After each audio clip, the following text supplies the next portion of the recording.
बांग्लादेश हिंसा के पीछे मोहम्मद यूनुस का हाथ, शेख हसीना ने खोले कई बड़े राज। नमस्कार, मेरा नाम है ऋचा और आप देख रहे हैं वन इंडिया हिंदी। बांग्लादेश में छात्र नेता और इनकलाब मंच के प्रवक्ता शरीफ उस्मान हादी की मौत के बाद बवाल थमने का नाम ही नहीं ले रहा है। इस बीच बांग्लादेश में उग्र भीड़ के निशाने पर हिंदू समुदाय और पूर्व प्रधानमंत्री शेख हसीना की पार्टी अवामी लीग के नेता हैं।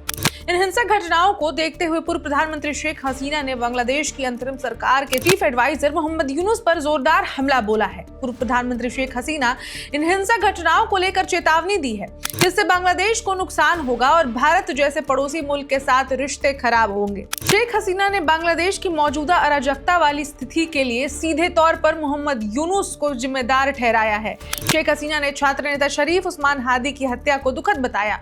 उन्होंने उस्मान हादी की हत्या के लिए बांग्लादेश की अराजकता को जिम्मेदार ठहराया। उन्होंने कहा कि हादी की हत्या उस अराजकता को दर्शाती है जिसने उनकी सरकार को गिरा कर रख दिया था। शेख हसीना ने बांग्लादेश में कट्टरपंथी ताकतों के मजबूत होने पर चिंता व्यक्त की। उन्होंने कहा कि वे उन चिंताओं को समझ सकती हैं जो लाखों बांग्लादेशी नागरिक करते हैं। उन्होंने कहा कि लाखों बांग्लादेशी नागरिक एक सुरक्षित धर्मनिरपेक्ष बांग्लादेश को पसंद करते हैं। गौरतलब हो कि बीते 12 दिसंबर को छात्र नेता शरीफ उस्मान हादी को अज्ञात बंदूकधारियों ने गोली मारकर उनकी हत्या कर दी। इस हत्या के बाद बांग्लादेश में भारी आक्रोश फैल गया और विरोध प्रदर्शन शुरू हो गए। इन प्रदर्शनों में भारत विरोधी नारे भी लग रहे हैं। बांग्लादेश के पूर्व प्रधानमंत्री और अवामी लीग की प्रमुख शेख हसीना ने अंतर्राष्ट्रीय अपराध न्यायाधिकरण के फैसले, बांग्लादेश की मौजूदा राजनीतिक स्थिति और भारत बांग्लादेश संबंधों को लेकर भी बात की।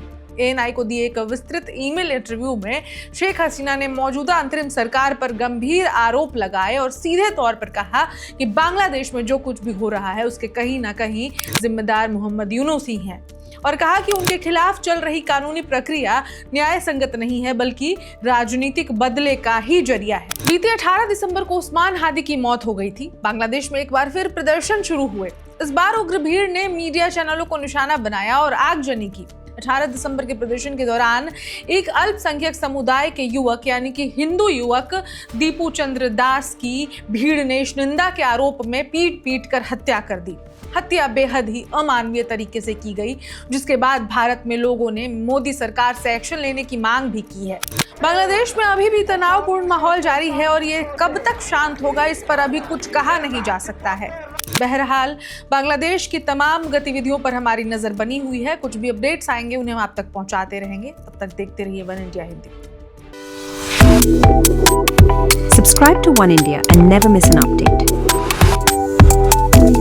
Download the One India app now.